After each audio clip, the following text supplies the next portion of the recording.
అమ్మా ఎవరు ఇవ్వాలమ్మా డబ్బులు మీకు? రవీంద్ర బాబు వీళ్ళిద్దరు కలిసి నాదేమో తక్కువ వేసిండు, వాళ్ళదేమో 75 మీటర్లు చేసిండు డబ్బులు వేసి మొన్న వచ్చానండి. నేను 5వ తారీఖు నాడు వచ్చే నా కాగితాలు పాత కాగితాలన్నీ తీసుకొని ఎక్కించుకున్నాడు. నీకు రావు, మూడు చెట్లు మీ ఆయన గారికి ఎక్కింది ఎప్పుడు అన్నాడు. నా కాడ కాగితాలు ఉంది, 50 మీటర్లు పోయిన కాగితం ఉంది నా దగ్గర. 50 మీటర్లు పోయిన నా 6 లక్షలు రేసిన కాగితం ఉంది. నా కాగితాలన్నీ 70. ఏం చెప్తున్నారు అధికారులు? ఏం చెప్తున్నారు? మీరు వెళ్ళారు కదా అధికారుల దగ్గరికి.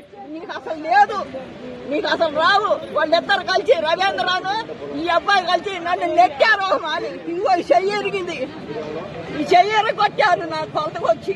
ఈ అబ్బాయే వచ్చిండు. అప్పుడు నన్ను నారా చెర్ల పెట్టి ఇప్పుడు ఆడవాడు నా దాంట్లోనే ఉందండి.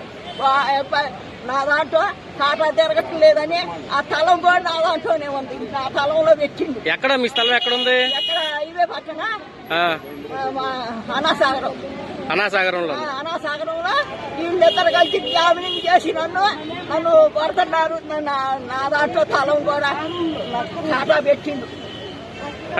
కారం కొట్టారంట మీరు అధికారుల మీద? కారం పోసారట. 5వ తారీఖు నాడు కారం కొట్టిన వాటి నిజమే. నేను అబద్ధం ఆడను, నాది తేల్చం లేదని మొన్న నా కాగితాలన్నీ తీసుకొని 5వ తారీఖు నాడు వస్తే మొత్తం ఎక్కించుకున్నాడు అండి. నా ఎందుకు ఎక్కించుకున్నావు అన్న, నీకేమీ లేదు, మీ ఆయన గారికి 3 సెంట్లు పోయింది, నీకేమో 30 సెంట్లు పోయింది.